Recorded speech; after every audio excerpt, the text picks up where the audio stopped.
ሰላም የተወደዳችሁ ፊደል አካዳሚ ቤተሰቦች በያላችሁበት ሰላማችሁ ይብዛልኝ። ፊደል አካዳሚ ኦንላይን ትምህርት በመሆን ያገለግላል። ኦንላይን ትምህርትን በማስተማር ላይ እንገኛለን።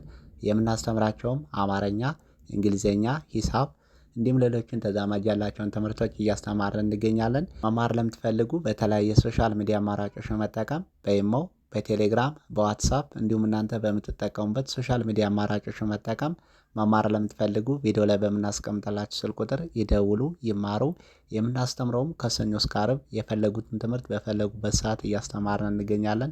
እንግዲህ በዛሬው ትምህርታችን ወይም በዛሬው ቪዲዮአችን ዘወትር የምንጠቀማቸው ቃላቶች እንዲሁም በተለምዶ ሁሌ የምናወራቸው የምንጠቀማቸውን ቃላቶች ቀላሉ እንዴት አድርገን ነው መጻፍ ማንበብ የምንችለው የሚል ትምህርት ነው ዛሬ የምንመማረው። እንዲሁም በተለያየ ምክንያት ሳትማሩ ለቀራችሁ ገና ከመሰረቱ ከጅምሩ እያስተማርን እንገኛለን። ፊደላትን ወይም ሆሄያትን ለይታችሁ አገጣጥማችሁ ለማንበብና ለመጻፍ ለተቸገራችሁ ገና ከመሰረቱ ከጅምሩ እያስተማርን እንገኛለን። ለዚህ ቪዲዮ አዲስ ስለሆናችሁ ላይክ፣ ሼር፣ ሰብስክራይብ፣ ኮሜንት እያደረጋችሁ ቪዲዮ እስከ መጨረሻ ድረስ አብራችሁን በመከታተል አብራችሁን ቆዩ። በዛሬው ትምህርታችን ዘወትር የምንጠቀማቸው ቃላቶች ወይም ንግግሮች፣ አጫጭር አረፍተ ነገሮችን ነው ዛሬ የምናየው። ዘወትር እንጠቀማቸዋለን፣ ነገር ግን ቴክስት ለማድረግ ለመጻፍ እንቸገራለን። በቀላሉ እንዴት አድርገን ነው ቴክስት ማድረግ መጻፍ የምንችለው የሚል ትምህርት ነው ዛሬ የምንመማረው። እንግዲህ ከዚህ ጋር እንደምታያቸው የተለያየ ሀሳብ ያላቸው አጫጭር ንግግሮች ወይም ቃላቶች ወይም አረፍተ ነገሮች ናቸው ዘወትር የምንጠቀማቸው። ነገር ግን በቀላሉ እንዴት እናነባለን የሚለውን እናያለን። እንግዲህ የመጀመሪያውን ከዚህ ጋር ስናይ ሰላም ጤና ይስጥልኝ። በአንድ ላይ ስናነብ ሰላም ጤና ይስጥልኝ ነው የሚለው።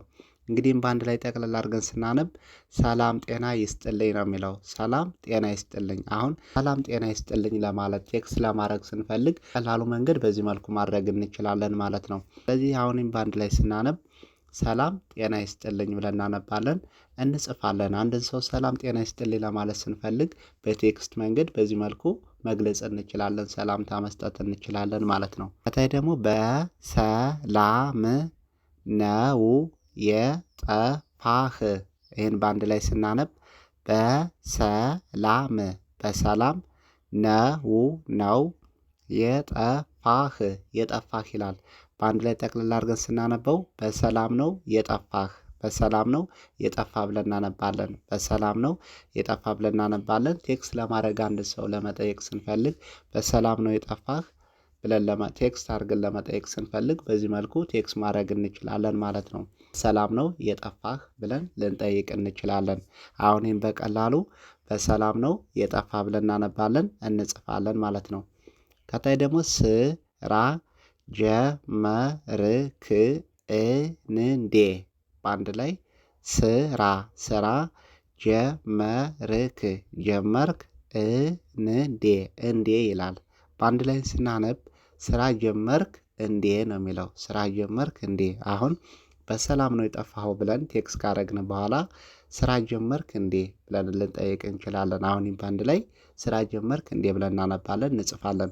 አሁን ስራ ጀመርክ እንዴ ለማለት ስንፈልግ ቴክስት አድርገን ለመጠየቅ ከፈለግን በዚህ መልኩ ማድረግ እንችላለን ማለት ነው። ቀጣይ ደግሞ አዎ ስራ ጀምሬያለሁ። በአንድ ላይ አዎ ስራ ጀምሬያለሁ። በአንድ ላይ አዎ ስራ ጀምሬያለሁ ብለን እናነባለን፣ እንጽፋለን። ስራ ጀመርክ እንዴ ብሎ ቢጠይቀን አንድ ሰው አዎ ስራ ጀምሬያለሁ ብለን ቴክስት ልናደርግ እንችላለን፣ ልንጽፍ እንችላለን ማለት ነው። ቀጣይ ደግሞ ዛሬ ስራ እንዴት ነበር። በአንድ ላይ ዛሬ ስራ እንዴት ነበር ነው የሚለው። በአንድ ላይ ስናነብ ዛሬ ስራ እንዴት ነበር ብለን እናነባለን። ዛሬ ስራ እንዴት ነበር። አሁን ቴክስት መንገድ ዛሬ ስራ እንዴት ነበር ብለን ለመጠየቅ ስንፈልግ በዚህ መልኩ ቴክስት ማድረግ እንችላለን ማለት ነው። ዛሬ ስራ እንዴት ነበር ብለን እንጽፋለን፣ ቴክስት ልናደርግ እንችላለን። በቀላሉ ዛሬ ስራ እንዴት ነበር ብለን እናነባለን። ቀጣይ ደግሞ በርታ ራስህን ጠብቅ። በአንድ ላይ ስናነብ በርታ በርታ ራስህን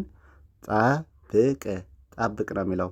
ይህን በአንድ ላይ ስናነብ በርታ ራስህን ጠብቅ፣ በርታ ራስን ጠብቅ ብለን እናነባለን። አሁን በርታ ራስን ጠብቅ ለማለት ስንፈልግ ቴክስት ለማድረግ ከፈለግን በዚህ መልኩ ቴክስት አድርገን መግለጽ እንችላለን ማለት ነው። በርታ ራስን ጠብቅ ብለን እናነባለን፣ እንጽፋለን። ቀጣይ ደግሞ ከዚህ ጋር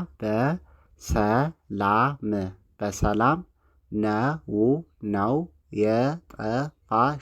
የጠፋሽ በአንድ ላይ ስናነብ በሰላም ነው የጠፋሽ ነው የሚለው።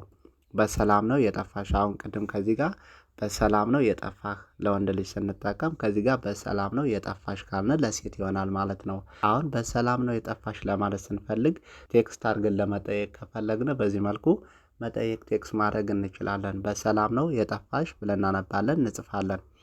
ቀጣይ ደግሞ ስራ ቦታ ሄጄ ነበር በአንድ ላይ ስራ ቦታ ሄጄ ነበር ነው የሚለው። በአንድ ላይ ስናነብ ስራ ቦታ ሄጄ ነበር። አሁን በሰላም ነው የጠፋሽው ብሎ አንድ ሰው ሲጠይቀን ስራ ቦታ ሄጄ ነበር ከሄድንበት ቦታ ልንገልጽ እንችላለን ማለት ነው። ስለዚህ ስራ ቦታ ሄጄ ነበር ብለን እናነባለን፣ እንጽፋለን። ቀጣይ ደግሞ ቆይታ እንዴት ነበር በአንድ ላይ ቆይታ እንዴት ነበር ነው የሚለው። ይህን በአንድ ላይ ስናነብ ቆይታ እንዴት ነበር ብለን እናነባለን፣ እንጽፋለን። አሁን ቆይታ እንዴት ነበር ለማለት ስንፈልግ በዚህ መልኩ ቴክስት አድርገን ለመግለጽ ከፈለግን ቴክስት አድርገን መግለጽ እንችላለን። በዚህ መንገድ ቆይታ እንዴት ነበር ብለን እናነባለን፣ ቴክስት ማድረግ እንችላለን ማለት ነው። ቀጣይ ደግሞ ቆንጆ ነበር አሪፍ ነው በአንድ ላይ ቆንጆ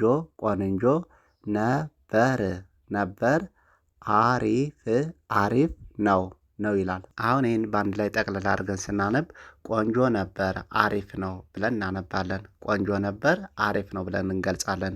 ቆይታ እንዴት ነበር ብሎ አንድ ሰው ቴክስት ሊያደርግልን ይችላል፣ ሊጠይቀን ይችላል። በዚህ መንገድ መመለስ ቴክስት ማድረግ እንችላለን በቀላሉ መንገድ። ቆንጆ ነበር አሪፍ ነው ብለን እንገልጻለን። ይህ ደግሞ ሲመችሽ ደውዪልኝ ይላል። ይህን በአንድ ላይ ስናነብ ሲመችሽ ደውዪልኝ ነው የሚለው። እንግዲህ ሲመችሽ ደውዪልኝ ለማለት ስንፈልግ ቴክስት አድርገን ለመግለጽ ስንፈልግ በዚህ መልኩ ቴክስት ማድረግ እንችላለን ማለት ነው። በቀላሉ ሲመችሽ ደውዪልኝ ብለን እናነባለን፣ እንጽፋለን። ቀጣይ ደግሞ በሰላም ነው ቆየሽ በአንድ ላይ ስናነብ በሰላም ነው ቆየሽ ነው የሚለው። ጠቅለስ ስናደርገው በሰላም ነው ቆየሽ ብለን እናነባለን፣ እንጽፋለን ማለት ነው። በቀላሉ አሁን በሰላም ነው ቆየሽ ለማለት ስንፈልግ በዚህ መልኩ ቴክስት ማድረግ እንችላለን፣ መጻፍ እንችላለን። በቀላሉ መንገድ ዘወትር ዕለት ከዕለት የምንነጋገራቸውን ቃላቶች በዚህ መልኩ በመጻፍ ቀለል ባለ መንገድ መለማመድ እንችላለን። በቀጣይ ቪዲዮአችን እስክንገናኝ መልካም ጊዜ፣ መልካም ቆይታ።